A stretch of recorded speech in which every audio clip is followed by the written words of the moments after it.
Welcome to episode 3 of the AI Value Track. I'm Simon Heddo and I am joined by a returning guest, Ed Hogg, who's the CEO of Solved by AI. Hi, Ed. Hi, Simon. And a returning guest, James Boll, Head of Data and Insights at Rethink Productivity. Hi, Simon. Thanks. Beat me to the high. There we go. We're keen to get going on this one. So we're going to talk today about build versus buy on this episode and all relates to AI still. James, you just want to, I suppose, back to my mission on these 3 series of keep it simple for people and demystify. Build versus buy very simply is? Well, do you want to build this product from scratch yourself, or are you going to buy it off the shelf? And obviously there's a bit of a spectrum there because you can buy something and configure it in the middle. But that's the decision you're going to have to make as a business with your AI tool. If you're looking at solving a generic problem that lots of businesses have solved before or lots of other businesses need to solve, generally you're going to be thinking about buying that in off the shelf. You need something to triage your customer service requests, or you need to sort through your documents. That problem's been solved before. So you're probably going to want to buy that off the shelf. You might have a specific industry challenge related to your business, or something actually that's business specific. You might need to do some configuration of that tool. But generally, if you're solving a problem lots of other people need to solve, you're probably better off trying to find something first that's off the shelf and proven. However, if you're dealing with something that's really specific to your business, and in particular, something that's like a strategic bottleneck for your business, it's preventing you from growing and you don't think anybody else is going to be in that situation at all, then you're probably going to lean towards building it yourself, not only because it's not been built and proven before, but also because the IP involved in building that is really important to your business and you don't necessarily want that to be shared around other people. And that's the decision you're going to make, and I think the way you would make that decision. So IP, again, for those pulling everybody up on acronyms and all those kind of things, intellectual property. That's what I would say it stood for. Yeah, I'm glad you said that because I might have got it wrong. Internet protocol, is that an IP thing? Anyway, so in this instance, intellectual property. So your thoughts and ideas within that business that you want to keep. Yeah, secret. Secret, monetize, sell it to somebody else, whatever Exactly. it might be. Okay, so the alarm bells in my head go off when we start to talk about bespoke, because I'm thinking, that sounds expensive, that sounds tricky, that sounds like I'm going to lead a load of really intelligent people that are going to cost me a lot of money. Sounds difficult to maintain. So my head goes to, there must be some really key decisions you've got to make to go down the bespoke route. I mean, I'm sure you've got an opinion. We'll start with you, James, and then come to Ed. Yeah, I mean, you've just hit the nail on the head, really, with the challenge that leaders face when they're thinking about AI is if you're going to build yourself, you need to make sure you have the correct level of expertise within the business to do it and to do it well, which might mean hiring lots of PhDs. It might mean investing really heavily in your data architecture, and it might mean investing really heavily in your IT infrastructure, because you might need some really hardcore computing power to do what you want to do. And so it is a lot of upfront cost and it is a long-term investment, whereas buying something and trying to configure it, you can probably get to the solution quicker. However, as an organization, you want to be building your organizational expertise in this area because we believe it's part of the future and it's going to be part of our strategic advantage. So we want a team that's comfortable in it from the off, and so there's a balance to be struck in that decision. Ed, I don't know if you would add to that. Yeah, I think for me, you're looking at solving more niche problems when you're building yourself. There are some great tools out there that you can buy in. There's no point in us trying to compete with ChatGPT on a large language model, or go after developing our own artificial generalized intelligence models, which we're not at yet, but it would cost us trillions to get close to. But there are some very niche problems that are very focused within our organizations that we might be able to deploy, and there's tools that help us do it out there. And what we're looking for is that kind of sweet spot of, is this niche enough that it only really applies to us, or us and a very small number of people around us, and therefore it's going to be a better trade-off, a better bottom line effect for us to build it in-house rather than try to buy it outside. Or if I was spinning it in a positive way, there's a problem that you could solve in a bespoke way that you could monetize and sell onwards. Oh, yeah. So there might be a different angle of, we see this as a wide-scale problem and we want to solve it in our bespoke way and then monetize it moving forward. Because I suppose the other way to look at it is, if it's bespoke, it adds value to that organisation because it's theirs. Back to the IP debate and however you do it. Okay, yep, got it. Makes sense. So I will underline this, and it's directed at yourself, Ed. Without getting technical, when organisations think, okay, I understand the problem, it's really niche to us, or we think it's got bigger legs and we want to have it by ourselves for the time being before we sell it. From an architecture point of view, is that a big round of decisions, meetings, things that need to be considered? What types of things will people need to think about when they're saying, yeah, tick, we're going bespoke, tick, we know the niche problem we're trying to solve, you've got some tools and things, but what does it sit on? Where does it live? What does it look like? I think the first thing you need to do is have an oversight committee, which is just business jargon and not really useful. But you just need to have a group of people who are going to overlook how the model's performing at all stages, from a training point of view, from a performance point of view when deployed, looking at it from an ethics point of view. We quite often come across those problems. So you need a group of people who are able to step in and go, no. Because if you train it in the wrong direction or train it with some data, you could get some effects you definitely don't want. You've then got kind of you want a strong leader of the project, and they need to look at your architecture and work out a way that technically you can embed it with your data. Because it's got to live somewhere, right? It's got to live It's got to live in a database or whatever, on a server somewhere in the cloud. I'm sure my technical ignorance here, but you've got to be able to access it in a safe and secure way is my minimum. Yeah, and some of these models need a lot of computational power to run. You could need to use AWS's biggest Amazon Web Services. Sorry, yeah, you got that there before me. Biggest server, or Google Cloud's biggest server, in order to run for a very small amount of time. So you need to put it somewhere that you're able to move the data into and out of that meets your information security officer or whoever in your organization is responsible for data's threshold of data security. The other thing you need to think about is the skill set that you have in-house. So one of the architecture things you need is an architect. And come back to what James said about PhDs, you need somebody who is clever enough and able to manipulate these tools in the right way. Thanks to they are getting more expensive, but they are out there, these people, and you can find them and get them to come and work for you on a very focused project if it's interesting enough. And most niche projects are. Most data scientists love niche projects because they're pushing the boundaries of what's been done before. Okay, so I'll come to you in a second, James, but just let me simplify those steps. So you need to understand where it lives. I think there's probably a point to make of, you talked about Amazon Web Services, Google Cloud. You need to try and understand the cost, because I assume you could start to run these things, be using massive computing somewhere, and then you get the bill through and go, oh my God, I didn't realise it cost me 10 grand for those 2 minutes of computing. I'm making the numbers up, but in relative terms, there's a cost when you're pulling that resource.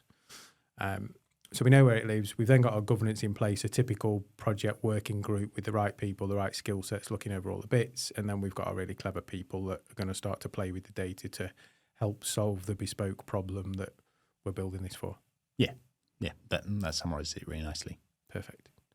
Does that fit with your understanding, James? Have you got any other points to add? Yeah, I mean, the only thing I would add is that most organisations, I don't think, have got much of that in place when they start. And so it's the same with hiring the talent. You just start looking at it now, because you will need it at some point.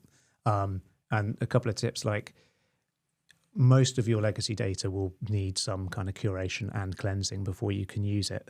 And the cure for bad data is not more bad data. And that could be years worth of data. Right? Oh, absolutely. That could be, if we think workforce management, I got there myself, I corrected myself. If we think workforce management, WFM, for those in the know, you kind of need 2 years of data as a minimum, and people struggle with that. Even if it's as binary as till transaction data, it's like, well, it's got holes in it, gaps. So some of these bigger projects might need 3, 4, 5, 6, I say 10. We've had a pandemic in there and stuff, but big chunks of data at a potentially very granular level. Yeah, and it can be inconsistent.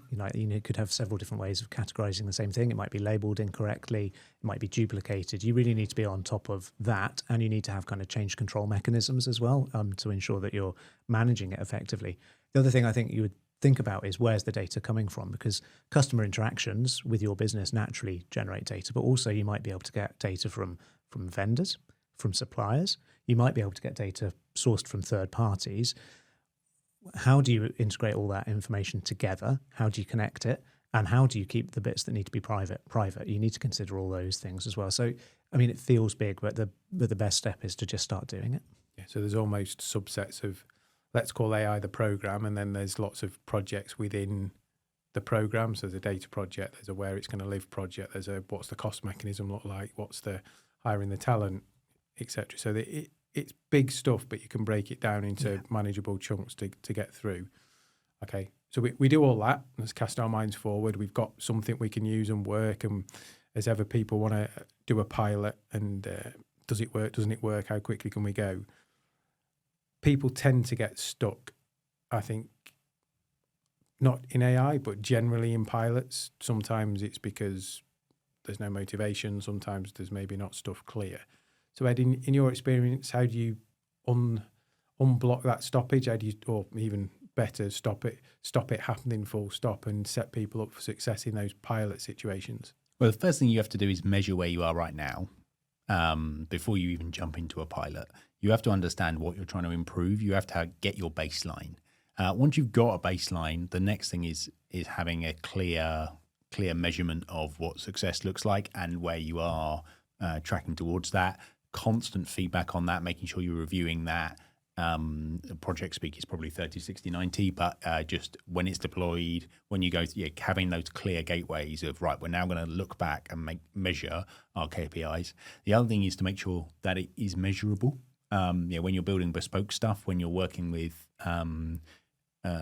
people, you need to have an overview of, right, actually, can I measure what impact it's doing? Can I measure what it's doing? Explainable AI is quite a problem, and it's getting easier and easier to do that. You need to take advantage of those tools. Explainable in terms of what does that AIs mean? are traditionally a black box. They are a group of neurons within a black box, which is effectively a decision point within each AI, which is making a decision, and you've got these thousands of different decisions going on in there, and it's very hard to see how someone's brain is working. And it's the same problem with AI. But there are tools out there which can tell you this is why the AI made that decision, or this is why the AI did that. So this is kind of justifying how we got to the answer almost, or people wanting to daisy chain back to say, we put this in, we got to this answer, but actually I want to understand how it got to the answer. So it mathematically, 1 + 1 = 2, we can see the daisy chain, we put 1 and a plus and a 1 in and we got 2 out. But it's clearly far more complicated than that. Yeah, there's some really good maths without getting too geeky and bringing game theory up for a second. There's some really clever tools out there that are able to say the reason that the AI thinks that this picture of a dog is because 98% of the input was recognized as dog and 2% of it looks like cat. Yeah. And it's able to show you the breakdown of how the reasoning, the model's thought on it, and therefore it outputted the right one. And then I think a lot of the people who this podcast is targeted at are thinking about kind of a top level number. They're thinking about EBITDA, they're thinking about profit, they're thinking about reporting up to an executive committee. And I think it's worth reviewing at some points throughout the project, how is your project going to impact EBITDA? Deloitte say 68% of projects that are done as niche and bespoke have a EBITDA increase associated with them. It's really worth making sure that you're tracking that and you are part of the 68 rather than part of the 32. Back to computing costs, that could absolutely kill your business case if the run cost you hadn't factored in, or it's more because the data set's bigger or the cost of computing goes up. There's all those things that can, I suppose, take you off kilter. The inference costs, the cost to use the AI on a daily basis they tend to have the biggest impact as to whether you're going to have your EBITDA win. And yeah, so it's really worth monitoring that. Yeah, and it's worth thinking about it before you've even started the pilot, because the biggest pilot killer, I think, is probably finance saying, you need how much now? If you've not got a broad sense of how much it's going to cost to deploy and maintain and operate up front, then it might be worth taking a step, making sure you know that before you embark on the pilot. Because you talked in episode 1 about challenges being cultural with rolling these things out. Often within a culture, the people that has the biggest say-so, yes or no, is the finance director. And yeah, if you're suddenly going and asking for a couple of £1 million because you want to return 3 or 4 million, then you're going to have a complicated conversation if you've not expressed that up front and got buy-in already. I suppose it leads us nicely into that transition from proof of concept to production or rollout, depending on how you phrase it in your organisation. And you touched there, James, around some high-level governance controls, so understanding the full cost of the project almost before you embark, or at least an indicative view, so that people know what they're signing up to as you get there. And those will change. That's life. Things go up in price, not particularly down in price, and assumptions are assumptions. So we can crystallise some of those and start to be more accurate. But are there any other things that you've seen, or you'd ask people to think about to mitigate some of those really difficult conversations at the point of, this looks good, we think it works, we think it's got legs. Oh, right, we need a 6-month break now before we can roll it out. Yeah, well, I mean, I think Ed answered this question really well in his last answer. I would kind of build on what he said around the ethics. I think you need to establish for your organization what your ethical position is around AI. And that is, how much oversight do we need of the decision making that Ed talked about? It's how are we going to check for failures and how are we going to react to them? And remember, when most people think about ethics in AI, they think about bias in decision making, which is really important. But there's also ethics involved in, if your AI isn't making the right predictions all the time, that has an impact on your customers. What are the ethics of that? I think you need to have these discussions up front and have them early in some detail and establish how you feel about it in order to not have that pain later. And you definitely don't want that pain a year and a half after you've rolled it out. And then the obvious point, I think, around communicating continuously. You talked about in episode 1, people wanting to be involved in these decisions and know what's going on. You need to be doing that.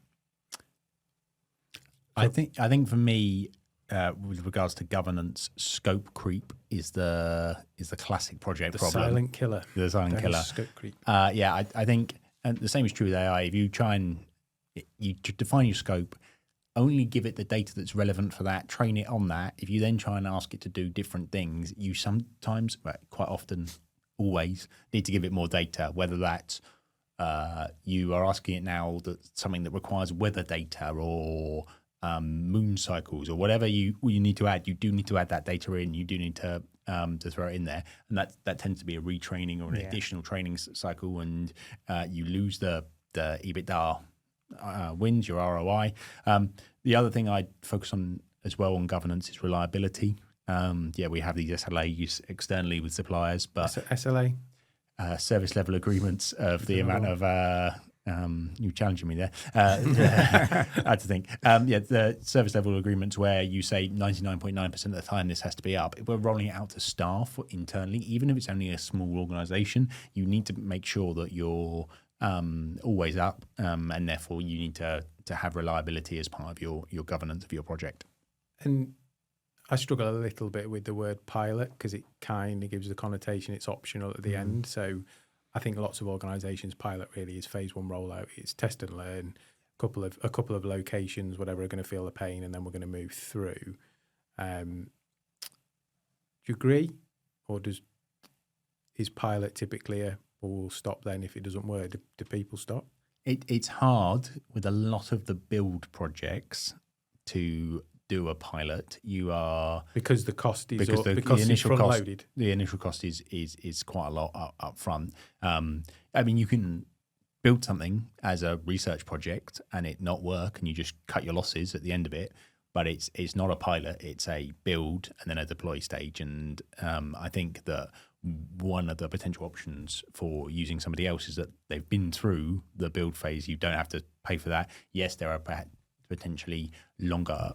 The long run costs of it are increased, but the upfront investment is so much less, and that's often a decision you need to make. And maybe if there is a tool out there that you can use for that, then you should go the other way.